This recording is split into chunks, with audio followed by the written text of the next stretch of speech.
அஞ்சு விரல்களை கோத்து நாம 10 விரலானோ மணக்கோலத்தில் பார்த்தா அந்த சின்ன பொண்ண காணோம். சில நாளில் நீ என் தாயே, சில நாளில் நீ என் சேயே.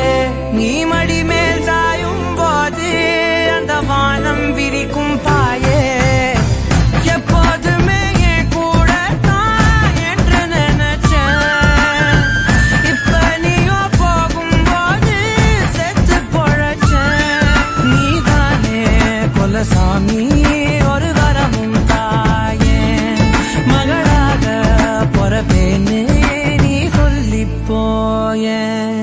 உன் கூடவே பொறக்கணும், கூடவே பொறக்கணும். உனக்காக நான் இருக்கணும்.